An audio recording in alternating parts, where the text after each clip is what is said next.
Olá, jovens! Aqui é a professora Renata de Química. Eu vou estar hoje fazendo uma revisão com vocês de Química 1 para a prova de recuperação do primeiro semestre de Química.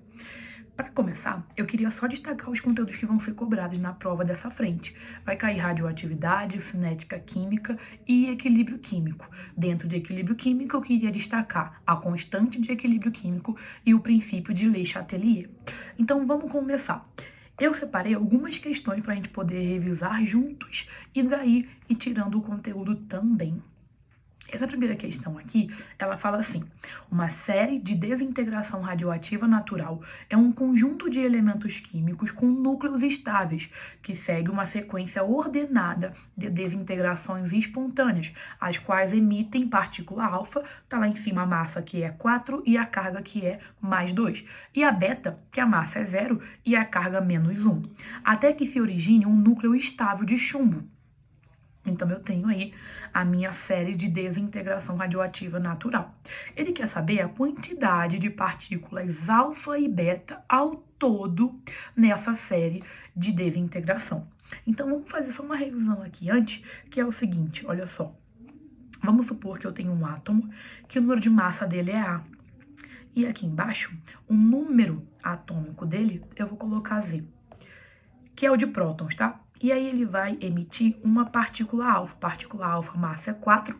Número de prótons aqui, ó, a carga dele vale mais 2.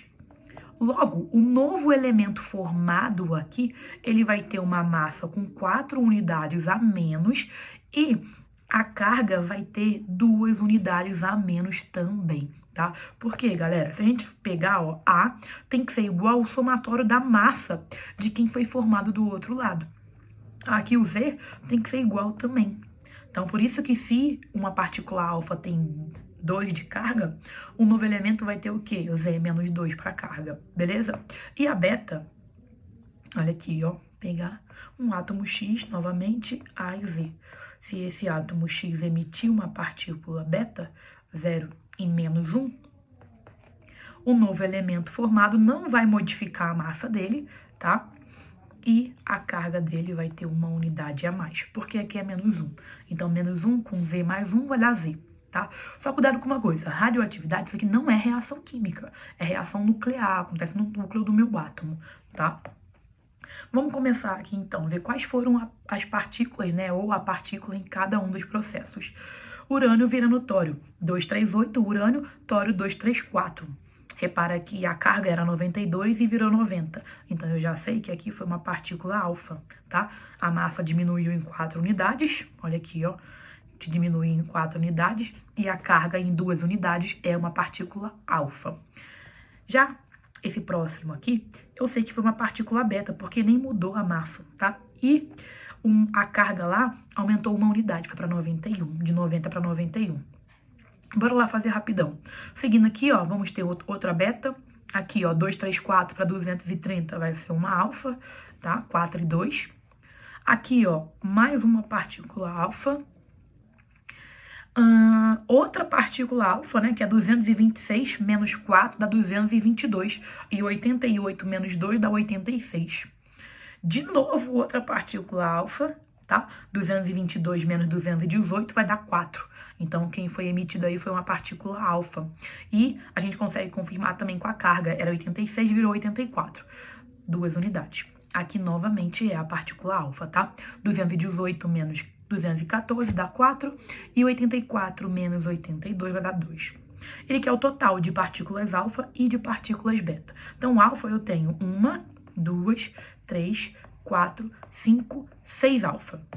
Já a partícula beta, eu tenho 2. 1, 2, tá? Então, gabarito aí é a letra E, 6 e 2. Seguindo, agora, eu vou ter uma questão novamente sobre desintegração radioativa, tá?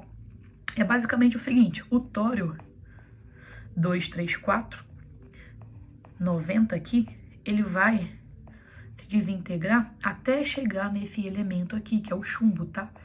Pb 206, 82. Aí a questão quer saber da gente a quantidade total de partículas alfa e partículas beta emitidas nesse processo. Então, eu vou chamar alfa de X partículas alfa, tá? 4 e 2. E a beta eu vou chamar de y partículas beta, para dizer qual é a quantidade aqui, tá? Vamos lá, então. O ideal é a gente começar pela massa. Por quê? 234 do tório tem que ser igual a 206, ó, 234 igual a 206, mais x vezes 4, que dá 4x, mais y vezes 0, que dá 0. Nem vou colocar aqui, tá?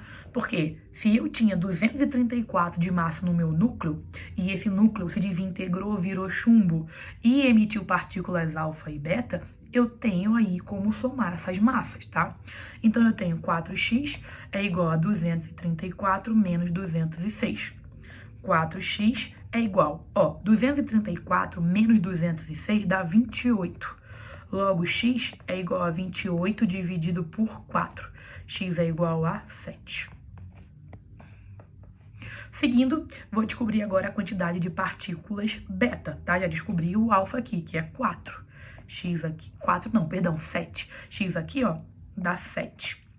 Vamos lá, então. Vai ficar 90, para descobrir o beta, 90 é igual a 82, mais 7 vezes 2, que dá 14. Agora aqui a beta é y vezes menos 1, que dá o quê? Menos y, tá? Com isso, eu vou mandar o y para o outro lado, ele tá negativo, ele vai positivo, e eu tenho que 82 com 14 dá 96. O 90 vem subtraindo. Logo, y é igual a 96 menos 90, que vai dar 6. Então, eu tenho 7 partículas alfa e 6 partículas beta, tá? Então, o gabarito aí é 7 e 6, que é a letra B. Seguindo para a questão de número 3 agora. A questão 3 é uma questão sobre cinética química. Ele quer que eu coloque a expressão, né, que representa a lei de velocidade para essa reação. Só que eu tenho os experimentos. Então, eu vou usar os experimentos para poder descobrir quem é a ordem de cada um dos reagentes aí, tá? Velocidade é igual a K vezes a concentração aqui, ó, de NO multiplicado pela de H2. E eu preciso descobrir aqui, ó, os expoentes. Eu vou chamar de X e Y. Ó, o que a gente vai fazer? Eu vou analisar qual que é a influência do gás hidrogênio na velocidade da reação. Para isso, eu não posso mexer no NO. Então, eu vou pegar aqui, ó, o NO constante, que é do experimento 1 para o experimento 2. Não mexi nele, mantive a mesma quantidade. Só que eu fui lá e dobrei a de H2. O que aconteceu com a minha velocidade do experimento 1 para o experimento 2? Também dobrou.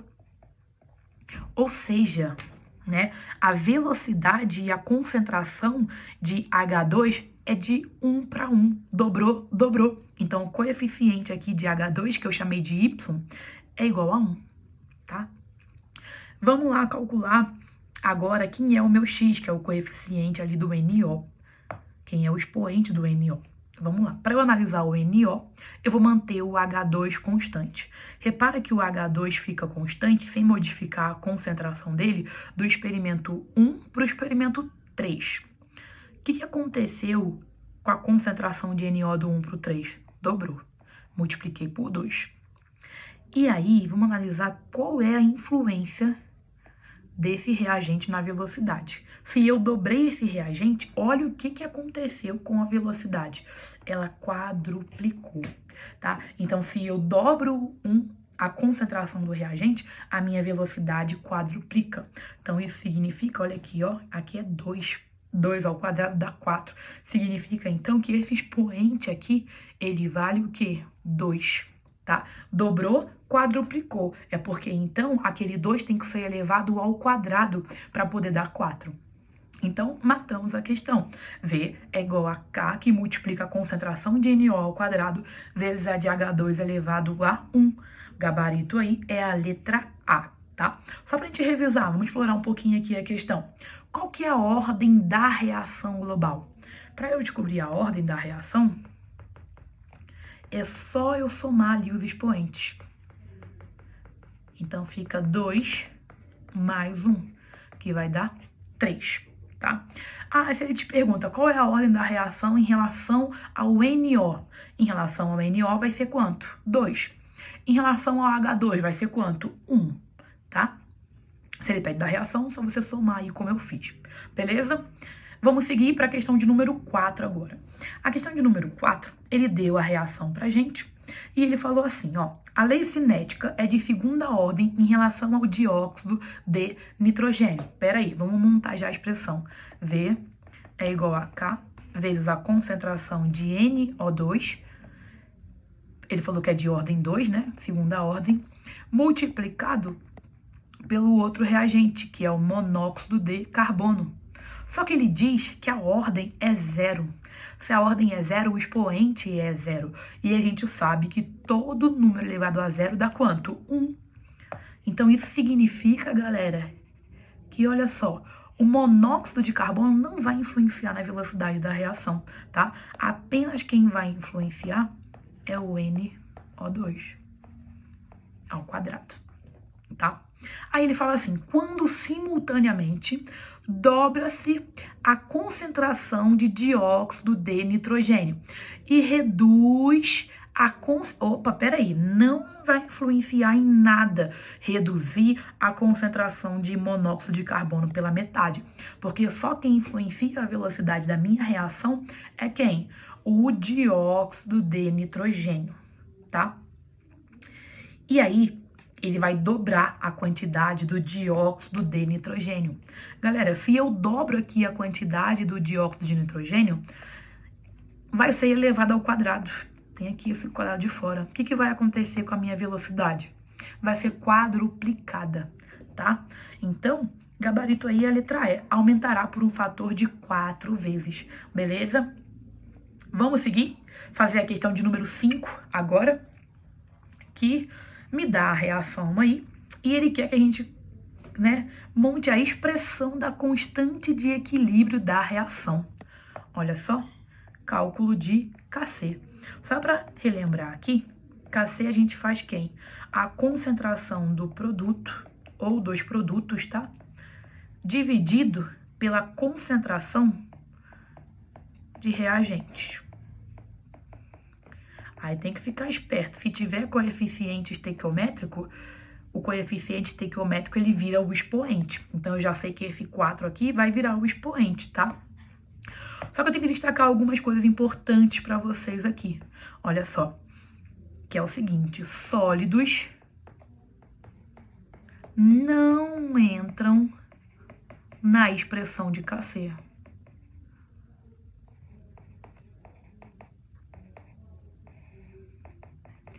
Sólidos não vão entrar. Além dos sólidos, a água também não vai entrar, tá? Sólidos não entram na expressão de Kc.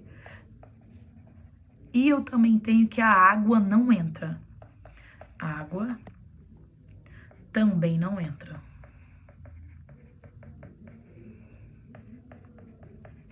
Não esqueçam disso, tá? Então, vamos lá montar quem é a expressão de Kc aqui. Ó, Kc vai ser igual. Quem é a concentração de produto aí? Repara que tá gasoso, né, o meu produto, que é o tetracarbonila de níquel aí. Ele vai entrar, então vai ficar quem? Concentração NiCO4. Não tem aqui, é 1, né? Então o coeficiente ficaria 1, nem precisa colocar aqui o meu expoente 1, beleza? Dividido pelo produto da concentração dos reagentes. Só que um dos reagentes, ele é sólido. Então, o níquel não vai entrar na expressão da constante de equilíbrio. Só entra o monóxido de carbono. Então, vai ficar, ó, CO elevado a 4, tá? Então, eu tenho que o gabarito aí é a letra C, tá? Não esqueçam disso, tá? Sólidos não vão entrar na expressão de Kc e nem a água líquida também não entra aí na expressão, beleza? Sempre é produto sobre reagente, você faz a concentração elevado lá ao respectivo coeficiente estequiométrico daquela substância. Aí vamos seguir, que agora a gente tem a questão 6. Também é de equilíbrio químico. Ele quer agora o valor da constante. Ele deu pra gente as concentrações e ele quer o valor da constante. Só que essa questão aqui a gente tem que ter muito cuidado. Repara uma coisa, considere o equilíbrio. Me deu a reação A mais 2B dando C mais 2D. E as seguintes concentrações iniciais, eu vou destacar isso aqui, ó. São as concentrações iniciais, ainda não são as concentrações no equilíbrio. E para eu calcular a constante de equilíbrio, eu preciso saber as concentrações no equilíbrio. Ele me deu aqui no início. Então eu vou ter que descobrir as concentrações no equilíbrio. Eu não posso usar essa daqui para fazer cálculo. Aí ele fala, a 25 graus Celsius para 1 litro de reagente, o equilíbrio foi atingido quando 0,5 mol do reagente B foi consumido. Assinale o valor da constante de equilíbrio. Galera, sempre que isso acontecer, você não tiver a concentração no equilíbrio, mas você tiver a concentração no início, a gente vai precisar montar essa tabelinha aqui. Aqui vai ser o início, tá? Aqui vai ser quem reage e quem é formado, né? E aqui vai ser o final, que é o equilíbrio. Então, é início, reage e equilíbrio. Dá pra escrever tudo aqui, ó, início. E eu vou colocar as 4 substâncias que eu tenho, tá? É o A. Eu vou colocar aqui, ó, 2B. C. E eu tenho 2D lá.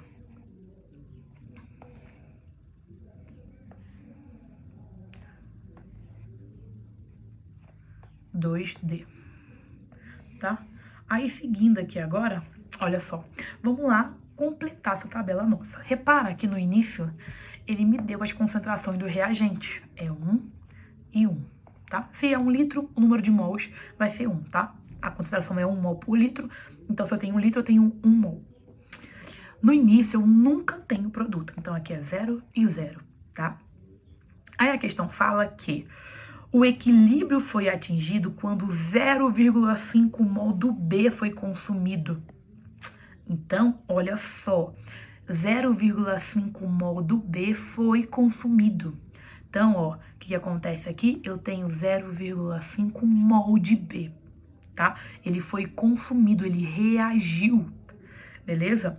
Aí é o seguinte, eu preciso descobrir quais são as quantidades aí em mol, né, de matéria do reagente A, que foi consumido, e do reagente C e D, que foi formado. Para isso, eu tenho que levar em conta a relação estequiométrica da reação. Repara aqui, ó, que 2B é 0,5, tá? O A só tem 1 mol de A. Daria para fazer a seguinte regra de 3. 1 mol de A reage com 2 mol de B. Eu quero saber qual é a quantidade em mol de A que reagiu quando eu tenho 0,5 de B. Logo, meu X, ele é igual a 0,5 dividido por 2. X é igual a 0,25, tá? Então, vou colocar aqui, ó, 0,25. Além disso, o C também é 1 mol só. Eu sei que vai dar 0,25. E o D é o quê? Ó, 2B tá para 2D. Então, 0,5 vai estar para 0,5. E aí, agora que eu consigo calcular quanto que sobrou de cada um dos reagentes no equilíbrio e também do produto, tá? Repara que eu tinha, no início, 1 mol de A, reagiu 0,25. Então, no final, eu tenho 0,75 mol de A. O de B é 1 e 0,5. Então, sobrou o quê? 0,5. É só subtrair, tá? O C agora, ele foi formado porque não tinha nada dele. Então, no equilíbrio, eu tenho formado de C 0,25. E de D, eu tenho quanto? 0,5. Prontinho. Agora eu tenho os valores no equilíbrio. Se eu tenho esses valores aqui no equilíbrio, agora sim eu consigo calcular a minha constante de equilíbrio, tá? Então, vai ficar como o cálculo da minha constante aqui, ó. Vou fazer aqui em cima. Kc é igual, vamos lá, produto sobre reagente, elevando aos respectivos coeficientes estequiométricos. Então, fica C, que multiplica D, ao quadrado dividido pela concentração de A, que multiplica a concentração de B ao quadrado, tá? Vamos resolver isso. Eu vou usar na outra página aqui, ó. Kc, então, é igual, vamos lá. O C vale 0,25 e o D vale 0,5. O D tem que levar ao quadrado. Então, é 0,25 vezes 0,5 ao quadrado. Dividido por A vezes B quadrado. O A vale 0,75 e o B vale 0,5. Então, fica 0,75 vezes 0,5 também ao quadrado. Aí, ó, o que dá para fazer? Cortar 0,5 quadrado com 0,5 quadrado. Então, eu tenho que Kc é igual a 0,25 dividido por 0,75, beleza? Aí, ó, multiplica em cima e embaixo por 100 para tirar a vírgula, né? Isso vai dar 25 dividido por 75 e dá para dividir em cima e embaixo por 25. Vai ficar 1/3. Beleza? Gabarito aí é a letra D, dá 1/3, tá? Então tome muito cuidado com esses tipos de questões. Ele te deu a concentração, mas aquela não é a concentração no equilíbrio, tá? Você tem que calcular fazendo, montando essa tabela. Questão 7, tá? E última, é sobre o princípio de Le Chatelier, sobre o deslocamento do equilíbrio químico. Tem uma reação aqui da amônia, ele me deu o ΔH. ΔH é negativo, tá? Que a reação direta é negativo. Se é negativo, é porque é uma reação que exotérmica. Quando ele é positivo, ela é endotérmica. Aqui é negativo, então ele vai ser exotérmico. Então, a reação direta, ela é exotérmica. E a inversa, consequentemente, o contrário, ela vai ser endotérmica. Bora analisar as alternativas aí. Ele pede para julgar, né? Quais estão corretas. 1. A reação direta, ela é endotérmica. E a inversa... Tá errado, tá ao contrário aí, né? Errado. 2. A remoção da amônia do sistema deslocará o equilíbrio para a direita, no sentido da formação dos produtos. Vamos revisar aqui uma coisa, olha só. Sempre que eu aumentar a concentração, eu desloco para o outro lado, tá? Então, é o seguinte, se eu, ó, tá aqui o equilíbrio, se eu aumentei a concentração do reagente, eu desloco para lá, para o produto.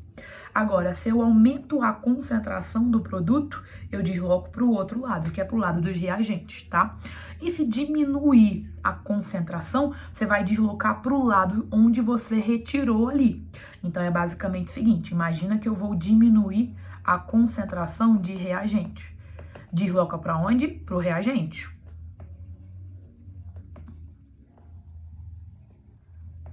Se eu aumentar a concentração, se eu diminuir a concentração do produto, eu desloco para onde? Para o lado do produto, tá? Vamos ler aqui de novo o item 2. A remoção de amônia do sistema, no caso é o produto, deslocará o equilíbrio para a direita, no sentido da formação dos produtos, tá certinho? O item 2 aqui, ó, tá certinho, tá? 4. O aumento da temperatura favorecerá o processo de produção de amônia. Galera, aumento da temperatura desloca no sentido, sempre, tá? No sentido endotérmico.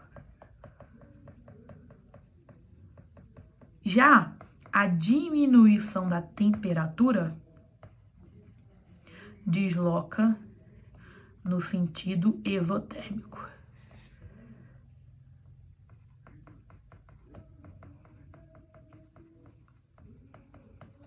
Tá? Então, ele fala aqui no item 4, o aumento da temperatura favorecerá a produção de amônia. Se eu aumentar a temperatura, eu vou deslocar no sentido endo, que é para o outro lado, que é o lado dos reagentes. Então, tá errado, tá? Não tá certo o item 4. Item 8. A redução na pressão do sistema deslocará o equilíbrio para a esquerda. Vamos lá, falar sobre pressão. Vou colocar bem aqui em cima, tá? Olha só, essa reação, eu tenho aqui um total de 4 mol de gases no reagente e eu tenho 2 mol de gases no produto. Se eu aumento a pressão, eu vou deslocar do maior volume de gás para o menor. Maior volume de gás para o menor.